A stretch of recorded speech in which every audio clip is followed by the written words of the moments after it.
নমস্কার বন্ধুরা। আজ বলবো একটি উপন্যাস নিয়ে, পুষ্পল মুখোপাধ্যায়ের 'রীতিকথা' উপন্যাস নিয়ে। প্রায় এই ৩৫ বছরের জীবনে যত উপন্যাস পড়েছি, প্রায় যদি শ-৫ উপন্যাসও হয়, তার মধ্যে খুব বেশি উপন্যাস আমাকে অস্থির বা আক্রান্ত করতে পারেনি। বুঝেছি, ধীরে, ধীরে উপলব্ধি করেছি, উপন্যাসের স্তরে, স্তরে প্রবেশ করেছি। আ তার উপন্যাসের যে তত্ত্ব বা জটিলতা, তা ধীরে, ধীরে খণ্ডন করেছি নিজের মতো করে। কিন্তু উপন্যাস পড়ে বা উপন্যাস পড়তে গিয়ে খুব বেশি অস্থির হয়ে উঠিনি বা খুব বেশি নিজেকে আক্রান্ত বোধ করিনি। পুষ্পল মুখোপাধ্যায়ের এই 'রীতিকথা' উপন্যাসটি পড়তে গিয়ে বারবার অস্থির হয়ে উঠেছি। কারেন্ট চলে গেল, কিছু মনে করবেন না। তার নানাবিধ কারণ আছে এই অস্থিরতার। আ সেগুলির মধ্যে প্রথমতই বলতে হয় যে, উপন্যাসে এত পরিমাণ যৌনতা বা বিকৃত যৌনতা, অস্থির যৌনতার আর্তনাদ আছে, যা মধ্যবিত্ত পাঠকের সমস্যা হতে পারে। উপন্যাসের সমস্যাগুলোই আগে বলছি। উপন্যাসকে যে কেউ অশ্লীল বলে দেগে দিতে পারে। হ্যাঁ, বাংলা সাহিত্যে যৌনতা নিয়ে যেসব লেখাপত্র হয়েছে, সেই সমরেশ বসু থেকে শুরু করে হাংরিদের লেখাপত্র, সুবিমল মিশ্র, মলয় রায়চৌধুরী, অরুণেশ ঘোষ, অজিত রায়, সঞ্জীব নিয়োগী, হালের অনুপম মুখোপাধ্যায়, সঙ্গীতা বন্দ্যোপাধ্যায়, সব নাম মনে রেখেই বলছি, এই উপন্যাসটিকে কিন্তু অশ্লীল বলে দেগে দেওয়ার একটা বড় সম্ভাবনা, বিশেষ করে মধ্যবিত্ত বাঙালি পাঠকের থাকতে পারে। দ্বিতীয়ত, এই উপন্যাসটি প্রায়ই পর্নোগ্রাফি হয়ে উঠতে চাইছে এবং প্রতি পদে, পদে উপন্যাস পর্নোগ্রাফি হয়ে উঠতে চাইছে এবং লেখক তা প্রতি পদে খণ্ডন করে চলছেন। এবং এর মধ্যে একটা সিদ্ধান্তহীনতা আছে যে, পাঠক কি একে পর্নোগ্রাফি বলেই চিহ্নিত করে ফেলবেন? পাঠক যেই একটা সিদ্ধান্তে পৌঁছে যেতে চাইছে, সেই রকম অবস্থায় প্রতি মুহূর্তেই পুষ্পল সেই সুরটাকে ভেঙে দিচ্ছেন যে, না, এটা পর্নোগ্রাফি নয়, যৌনতা, ক্ষমতাতত্ত্ব, পুঁজিবাদ, ভোগবাদ, বিজ্ঞাপনকে সামনে রেখে যে যৌন ব্যভিচার, যৌন রাজনীতি, ভোগবাদের পৃথিবী গড়ে উঠেছে, তার বাস্তব এমনই ভয়াবহ। পাঠককে এই সম্পর্কে প্রথম থেকেই সচেতন থাকতে হবে।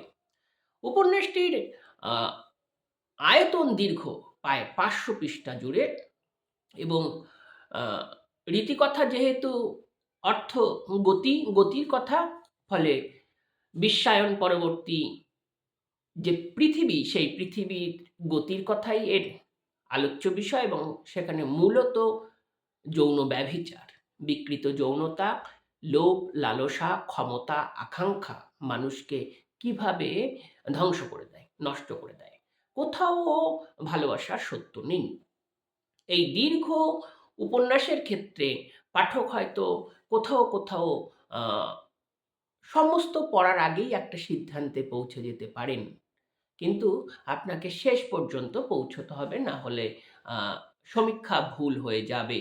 কারণ আ যেটা পুষ্পল করেছেন যে, পাঠকের সঙ্গে একটা বিরাট প্রতারণার ফাঁদ তিনি রেখে দিয়েছেন। পাঠকের সঙ্গে একটা বিরাট চোরাবালি গড়ে তুলেছেন এবং পাঠক যেন সিদ্ধান্তহীনতায় ভোগে এবং সামান্য পড়ে পড়েই বা সামান্য এগিয়েই পাঠক যখনই একটা সিদ্ধান্তে পৌঁছে যাবেন বা লেখককে ব্যঙ্গ, বিদ্রূপ, অশ্লীল ইত্যাদি বলে দেগে দেবেন, আর লেখকও যেন আড়াল থেকে ব্যঙ্গ হাসি দেবেন। এই ছলনা জাল কিন্তু উপন্যাসের পদে পদে গড়ে রয়েছে। এই সমস্ত আ সমস্যা ঠিক নয়। বাঙালি মধ্যবিত্ত পাঠকের আ এই সমস্ত আ কি বলবো যে মাত্রাভেদ বা বাঙালি পাঠকের এই সমস্ত আ অসচেতনতা দূর করে যদি উপন্যাসে প্রবেশ করা যায় বা দীর্ঘ উপন্যাসটি পড়া যায়, তাহলে বোঝা যাবে যে উপন্যাসকে পড়ে অস্থিরতার কারণটি কী? উপন্যাসের প্রেক্ষাপট বিশ্বায়ন পরবর্তী গোটা পৃথিবীতে যে বদল এসেছিল তারই এক ক্ষুদ্র সংস্করণ, তারই এক পারিবারিক সংস্করণ, তারই এক ভৌগোলিক সংস্করণ। বিশ্বায়নের পরবর্তী যে পৃথিবী, সেখানে তেল একটা বিরাট ভূমিকা গ্রহণ করেছিল। বিশেষ করে ডিজেল, পেট্রোল এবং তেল বাণিজ্য এবং তেলকে কেন্দ্র করেই যে গোটা পৃথিবীব্যাপী যুদ্ধ, ক্ষমতার লড়াই, সেই ক্ষমতার পারিবারিক সংস্করণ বা পুরুষতান্ত্রিক সংস্করণ কেমন হতে পারে, পুষ্পল মুখোপাধ্যায় সেটা দেখিয়েছেন। এবং বিশ্বায়ন পুঁজিবাদ, ভোগবাদ নগরে যতটা প্রভাব ফেলেছিল বা নাগরিক জীবনকে যতটা দ্রুত বদলে ফেলতে সক্ষম হয়েছিল, মফস্বল বা আধা শহরে সেই প্রভাবটা তত দ্রুত পড়েনি।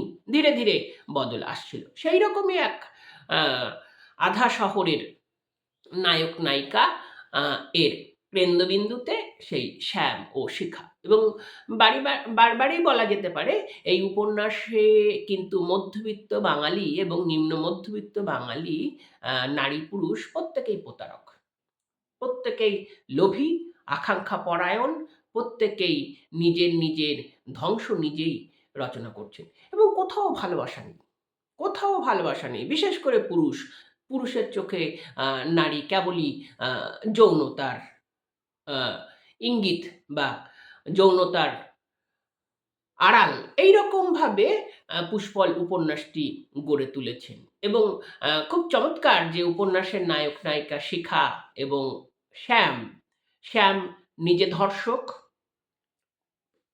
এই মুহূর্তে একটা কথা বলে নেওয়া যেতে পারে যে পুষ্পল মুখোপাধ্যায় তার গল্পে এক জায়গায় এইরকম একটি লাইন লিখেছিলেন যে সব পুরুষই প্রাক ধর্ষণ সংখ্যার সহ সম্পাদক, সুযোগ পেলেই সম্পাদক হয়ে যাবে।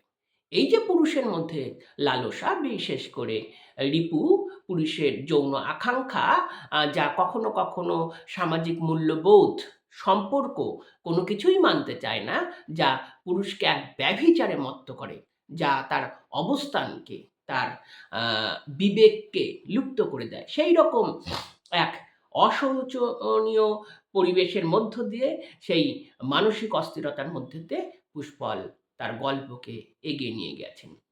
নায়ক শ্যাম নিজে ধর্ষক, এক উদ্ভ্রান্ত মেয়েকে সে এক বিয়ে বাড়িতে গিয়ে ধর্ষণ করেছিল।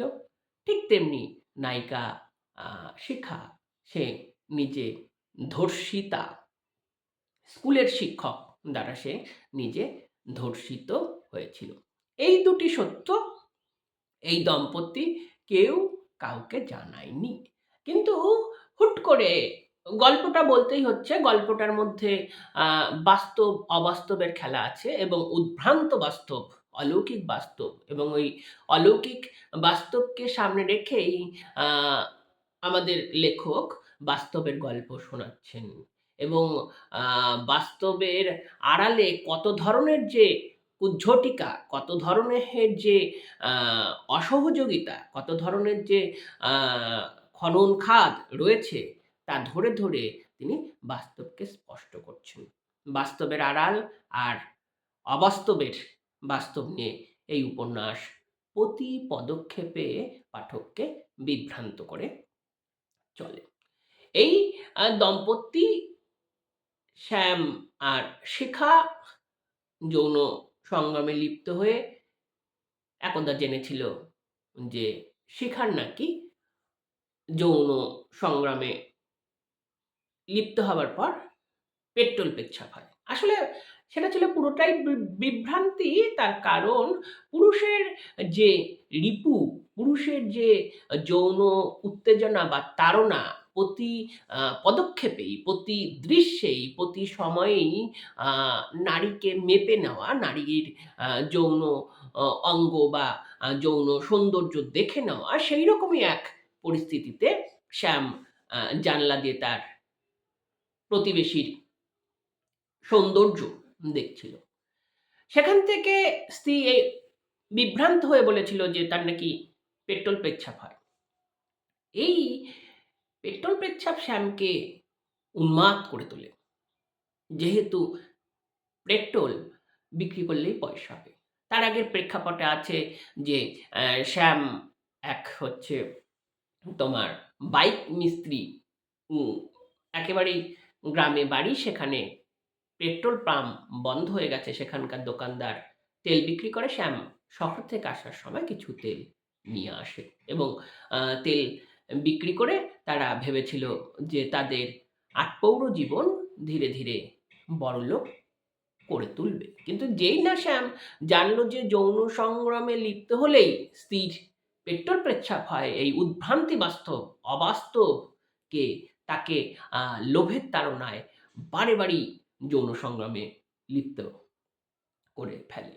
এবং শুধু তাই নয়, বিশ্বায়ন পরবর্তী যে ভোগবাদী জীবনে বিজ্ঞাপন এবং ভায়াগ্রা স্রোত, যৌনতা বর্ধক নানা বিষয় এবং পুরুষকে সতেজ সবল রাখার যে বিষয়গুলি, সেগুলি সে ক্রমাগত প্রয়োগ করতে থাকে যেন তেল উৎপাদন আরও বাড়ানো যায়। এবং এইখানে কিন্তু পুরুষ ক্ষমতার রূপক এবং যে ক্ষমতা বারবার পরিবর্তিত হবে। একসময় এই সমস্ত বিজ্ঞাপনের মোহিনী মায়ায় সে যৌনতা হারিয়ে ফেলে। যৌনতা শূন্য হয়ে যায়। অন্যদিকে এই সমস্ত বিজ্ঞাপনের মোহিনী মায়ায় স্ত্রী শিখার যৌনতা ক্রমেই বৃদ্ধি পেতে থাকে। একদিকে স্ত্রীর উগ্র যৌনতা, অন্যদিকে স্বামীর যৌন শূন্যতা। কিন্তু স্বামীর মনে বিশ্বাস বা ধারণা যে যৌনতার ফলে যে তেল উৎপাদিত হবে সেটাই সংসারে স্ত্রী ফিরিয়ে আনবে।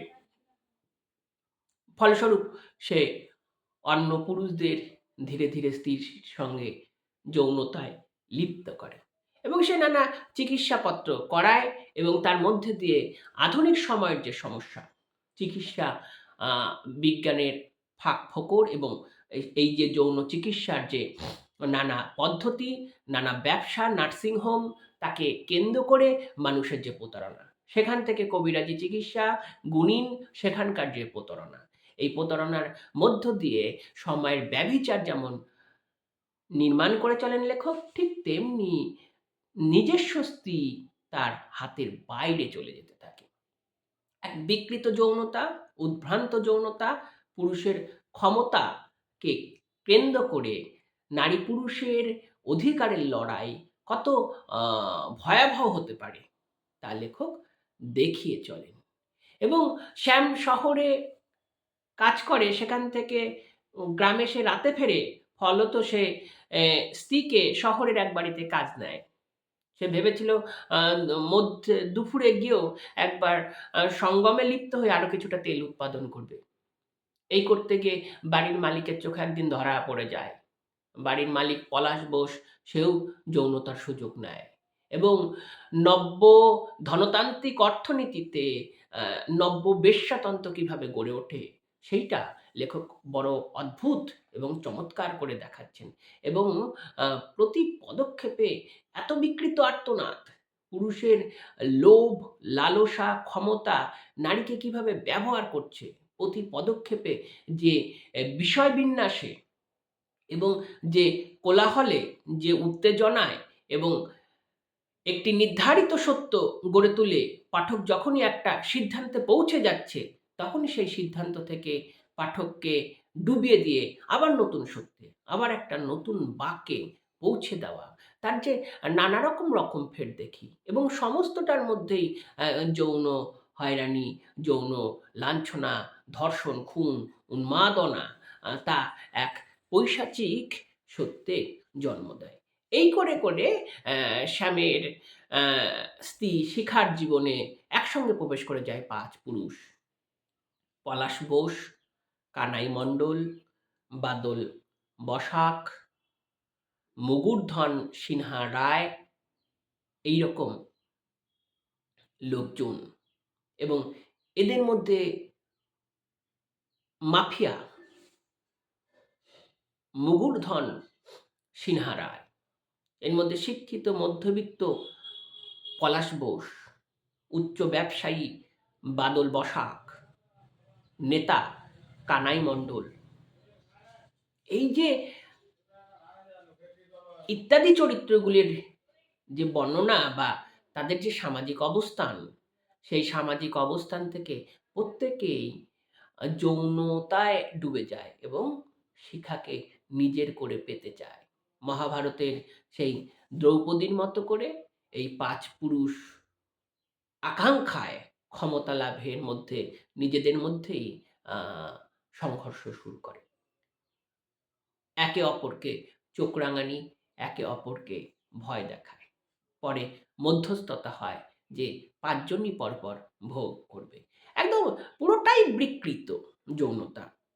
এবং পুরুষের ক্ষমতা নারীকে কিভাবে ধ্বংস করে দিচ্ছে, নারীকে শুধুমাত্র কি বলবো যে যৌনতার দাস করে রাখছে, সেখানে কোথাও সত্য নেই। কোথাও কোথাও নারীর কি বলবো যে শত্রু হয়ে যাচ্ছে। এই যে পলাশ বোসের বাড়িতে শিখা ভৃত্যের কাজ করত, সেখানে পলাশ বোসের স্ত্রীর সঙ্গে তার ভালো সম্পর্ক। এই স্ত্রী যখন জানতে পেল যে শিখার এই রকম অবস্থা, সেও অর্থের ইউনিট হয়ে ওঠে। সেও স্বামীকে এই ভৃত্যের সঙ্গে যৌনতায় লিপ্ত করে দেয় এবং তাকে সামনে রেখে লেখক যৌনতার নানা অলিগলিতে, বিশেষ করে বিজ্ঞাপন ভোগবাদে যে যৌনতার নানা ধরনের সজ্জা, বিন্যাস, ওষুধ, বিজ্ঞাপন, এ সমস্তকে কেন্দ্র করে গোটা জগৎটা যে পুরোটা একটা নৈরাজ্যবাদ চলছে, পুরোটা একটা অন্ধকার, দগদগে ঘা, কোথাও একটু সুখ শান্তি নেই। এইসবের মধ্যে দিয়ে যার স্ত্রী সেই শ্যাম কিন্তু ধীরে ধীরে নিঃসঙ্গ হয়ে যাচ্ছে। নিজের স্ত্রীর কাছ থেকে সে অধিকার হারিয়ে ফেলছে এবং এই ৫ পুরুষ তাকে বুঝিয়েছিল যে তাকে তার অধিকার ফিরিয়ে দেবে, বিভিন্ন চিকিৎসা করিয়ে তার যৌনতা ফিরিয়ে দেবে এবং শ্যাম নিজের যৌনতা ফিরিয়ে ফেরাতে নানা কৌশলের আয়োজন করছেন, নানা চিকিৎসার আয়োজন করছেন এবং প্রতি পদক্ষেপে মিথ্যা কথা বলছেন। এবং এই সমস্ত চরিত্র প্রতি পদক্ষেপে মিথ্যা কথা বলছেন লোভের তাড়নায় এবং মিথ্যা কথা বলতে গিয়ে নিজে একটা অদৃশ্য জালে জড়িয়ে যাচ্ছেন। সেখান থেকে কোনোভাবেই মুক্তি পাওয়া যাচ্ছে না, বরং তা আরও বড় পতনের দিকে এগিয়ে নিয়ে যাচ্ছে। এবং এই মিথ্যার দাসত্ব করতে গিয়ে শ্যামের যে পরিসর নির্মিত হচ্ছে, চিকিৎসা থেকে, পারিবারিক সম্পর্ক থেকে,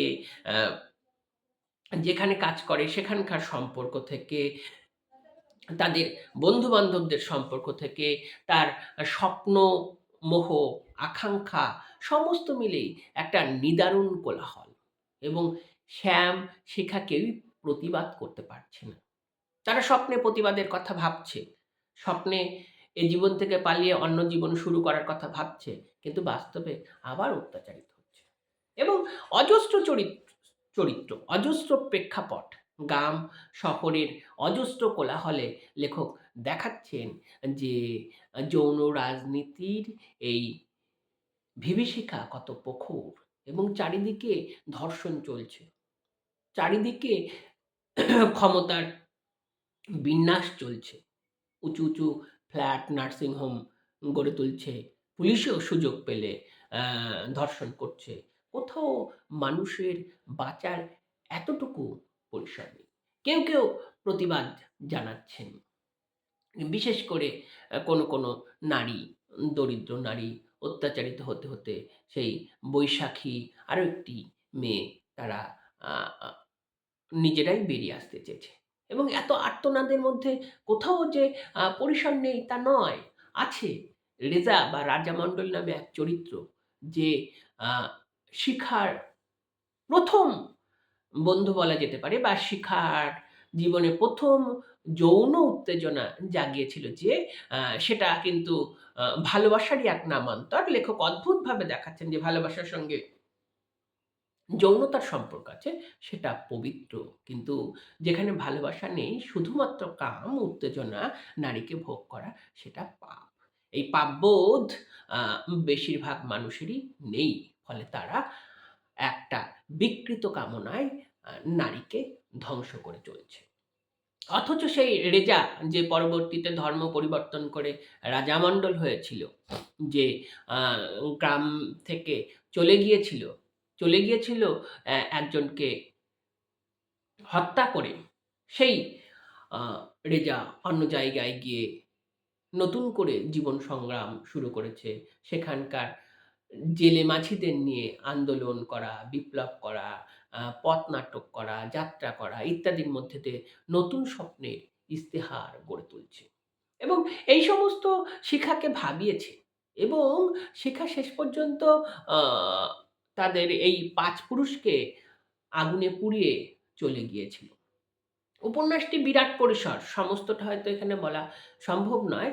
ও লেখক পর্বে, পর্বে যে যৌনতাকে কেন্দ্র করে যে ব্যভিচার, আমাদের পুরুষতান্ত্রিক সমাজের লালসা, বিশেষ করে আ বিকৃত কামনা, এবং যেমন খুশি পাও, মানে ক্ষমতা অনুযায়ী নারীকে ব্যবহার করা, তার যে জটিল রাজনীতি, এবং সেখানে সমাজ, সভ্যতা, প্রগতিশীলতা, মধ্যবিত্ততা কিছুই খাটছে না।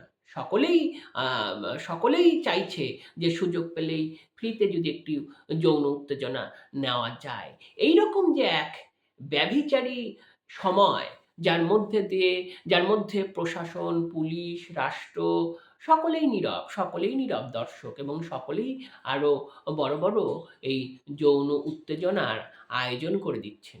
এবং যার প্রেক্ষাপটে রয়েছে ক্ষমতার বিন্যাস, ক্ষমতা অনুযায়ী আ ভোগবাদের বিন্যাস, এবং যে ক্ষমতা তৈরি করছে বিশ্বযুদ্ধের ক্ষেত্রে তেল রাজনীতি, সেই তেলকে একটা ছোট্ট পটভূমিতে রেখে, যা পুরোপুরি অবাস্তব, সেই উদ্ভ্রান্ত বাস্তব, অলৌকিক বাস্তবকে সামনে রেখে বাস্তবের চরিত্ররা কিভাবে আ বিকৃত আর্তনাদে, লোভের তাড়নায় প্রত্যেকের অনিবার্য পতন ডেকে আনছে, অথচ কেউই নিজের পতন সম্পর্কে সচেতন নয়।